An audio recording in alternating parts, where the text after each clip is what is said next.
Ang buong akala ko ay wala nang natitirang mga kaaway sa loob ng palasyo. Simula nang nawala si Tabon at Valtor. Ipapahanap ko kung sino ang nagtangkang pumaslang kay Daron at Cedro. May pagtatangi ka ba sa kanya? Tama nga ang aking kutob. Umiibig ka nga sa amin ni Ave. Nasaksiyan ko rin ang paglayo ng 2 buwan sa Kalangitan kanina. Tsak kung maaaring kagagawa nito ni Batalumang Halia. Batalumang Halia?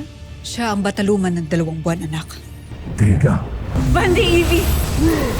Hindi na namin kaya! Kailangan na namin ng iyong tulong! Lubos akong nagpapasalamat sa iyong pagbaba mula sa buwan upang dinggin ang aking panalangin at tulungan kami. Bakit bigla ka na lamang naglaho nang hindi man lang nagsasabi sa amin? Ngunit wala ka nang dapat pagkabahala. Sapagkat nasa akin na muli ang aking brilyante. Paano mo nabawi ang brilyante mo? Isasalaysay ko na lamang ang mga nangyari sa ating paglalakbay. Saan tayo magtutungo, Adamus? Kay Gargan. Kaya tayo na. At dadalhin ko kayo sa kanya ngayon.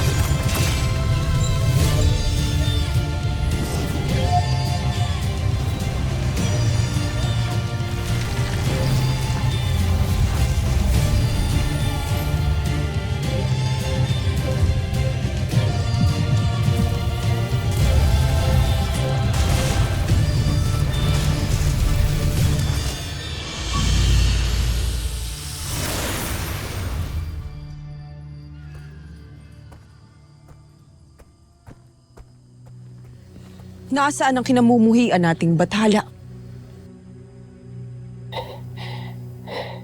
Dito ko siya iniwan ng nakaratay at duguan.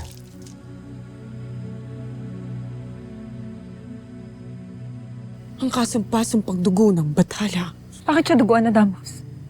Ikaw ba ang may gawa nun? Hindi. Ngunit nakatitiyak ako na malakas at makapangyarihan ng kanyang nakaharap. Kaya siya nadaig ng ganon. At nakatitiyak rin ako na buhay pa siya. At kinuha siya ng mga umatake sa akin nung pagtangkaan kong tapusin ang kanyang buhay. Sigurado akong buhay pa si Gargan. Magbalik na tayo ng Lireo. Kailangan natin magpulong.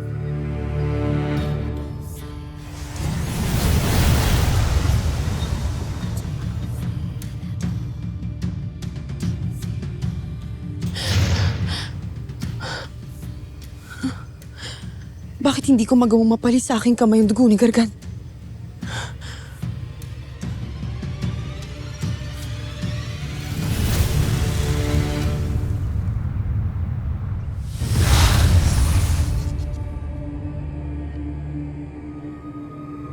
Wala na ang ating mga kaaway.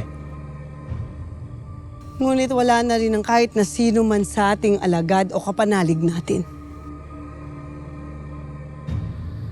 Tayo'y magpulong sa akin, Tolda.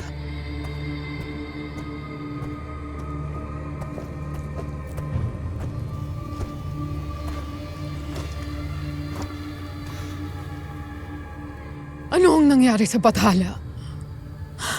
Bakit siya sugatan? Wala kaming alam. Lalo't wala kami nasaksihan sa nangyari. Ngunit naabutan namin ng isang sangre si Adamos. Nabawi niya sa ating Panginoon ang brilyante. Paano nangyari yun? Na nadaig siya ng sangre lamang? Tama. Akala ko ba siya ay isang bathala? Magbabayad yan si Adamus. Ako ang magpaparusa sa ginawa niya sa ating bathala. Bago kayo magbanta at magbalak ng kung ano-ano, unahin na muna natin si Gargan.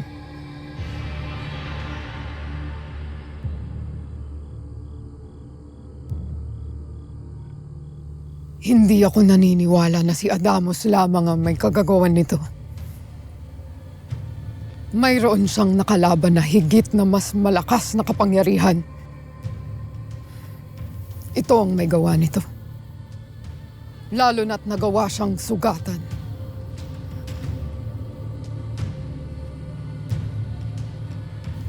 Ano't hindi nyo ginawa ng paraan na gamutin siya agad? Paumanhin, Mitena. Ngunit wala akong batid kung paano ko siyang gagamutin. Tayo'y sumangguni sa ating mga brilyante na Tena.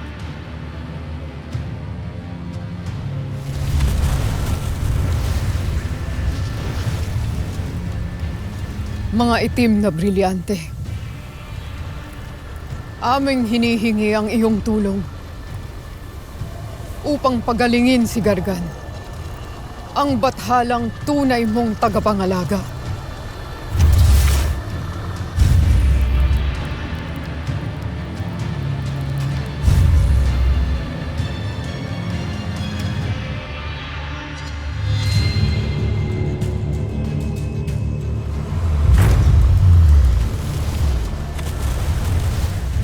Kailangan nating makahanap ng nilalang at painumin sa bathala ang kanyang dugo.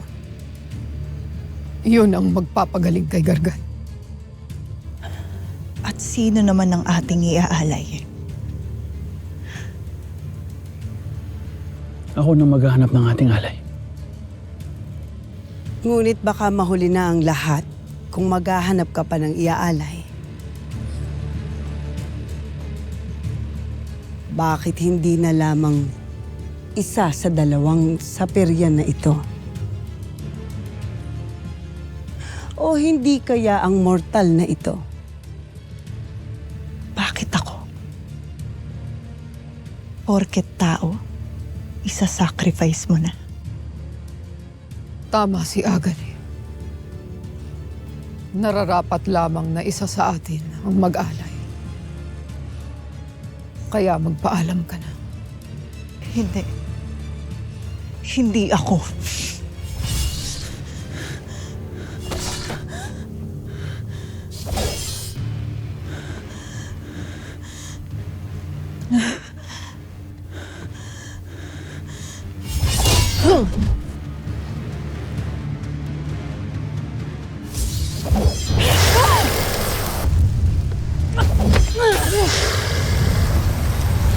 Hindi na masasayang ang iyong pangalawang buhay sapagkat isa kang katangi-tanging alay para sa ating bathala.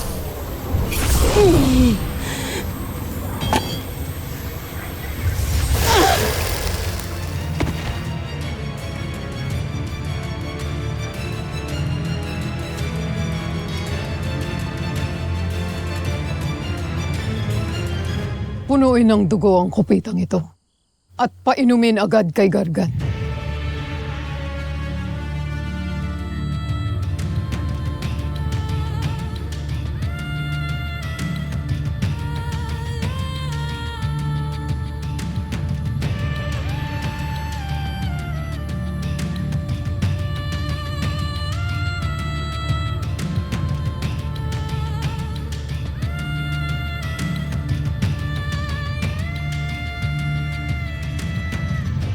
Kaya pala ako'y iyong pinasundo, Arbeya. Ngayon ay nauunawaan ko na. Magandang gabi, mahal na Reyna. Paumanhin po. Totoo po ba ang aking nabalitaan? Na nasaktan at nasa panganib ang aking kaibigan at tagapagligtas na si Daron? Totoo ang iyong narinig. Kaya't hayaan nating ipakita ni Nunong Imo kung sino ang salarin.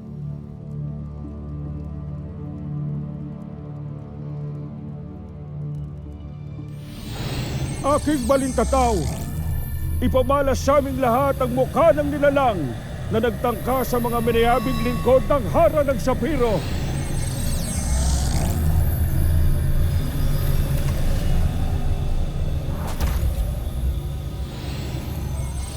Ang isa sa aking mga kawal.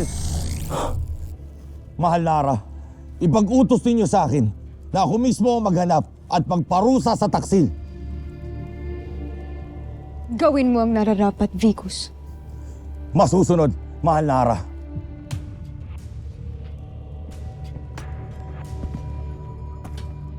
Parang sa mundo rin pala ng mga tao ang ganap dito, mahal na Hara. Maraming masasamang loob at mga traidor dito sa Encantadia. Encantadia man sa mundo ng mga tao. Ang kadiliman ay palaging naghahanap ng buwak. Kahit saan mang daigdig. Kaya kung totoo man na may laso ng sapiro, ay ipinagdarasal ko na hindi ito kakalat sa iba pang kaharian. Lalong-lalo na sa Lireo.